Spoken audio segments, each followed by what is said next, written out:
CSMSCD पे हमने इसके पहले बहुत सारे न्यूमेरिकल सॉल्व किया हुआ है।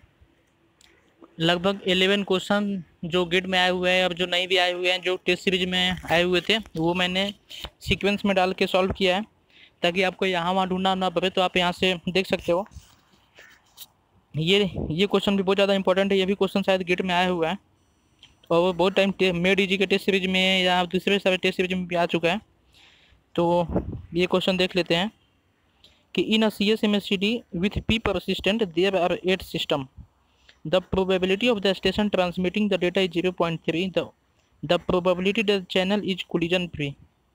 अब यहाँ पे पूछा है कि CSMSCD नेटवर्क में बस टोपोलॉजी यूज होता है। ये मैंने आपको बताया था, ठीक है।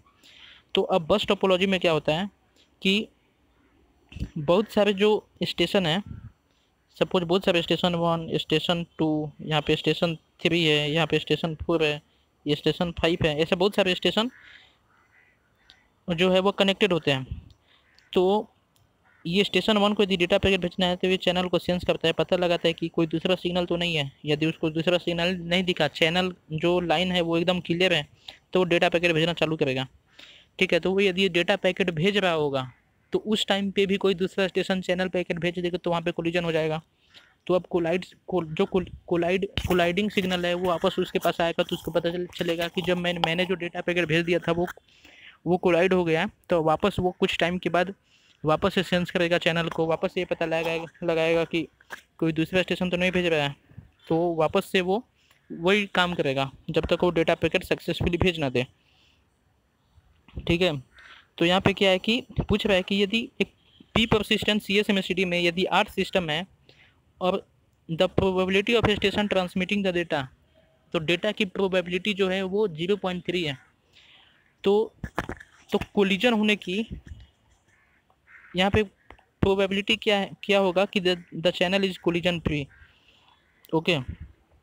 अब यहाँ पे हम बाइनोमियल का एक फार्मूला है, n कॉम्बिनेशन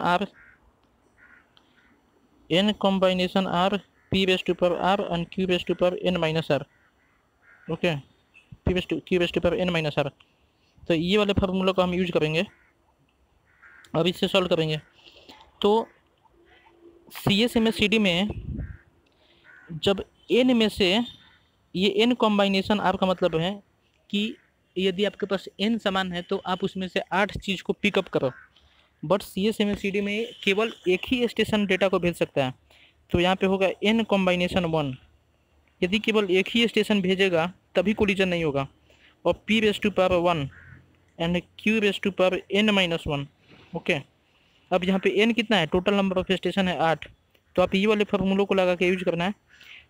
तो यहाँ पे देख लेते हैं कि the system is collision free if and only if only one station is sending the data at a time. तो सिस्टम कोलिजन फ्री कब होगा, जब केवल एक ही स्टेशन डेटा पैकेट सेंड कर रहा होगा।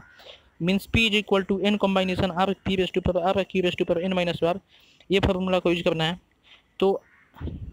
तो कोलिजन फ्री कब होगा, जब 8 में से केवल एक चैनल भेजेगा, उसका भेजने का रेट है 0.3 raise to power 1 and 0.7 raise to power 7, ठीक है।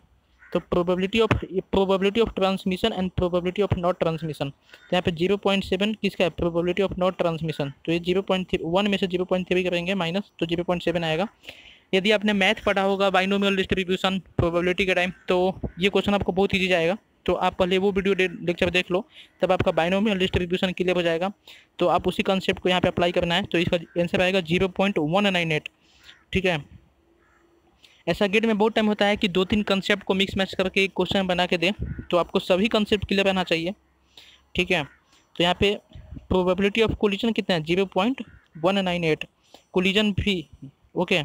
तो कोलिजन फ्री का प्रोबेबिलिटी है 0.198, तो प्रोबेबिलिटी ऑफ कोलिजन यदि पूछा हो तो 0.802 आएगा।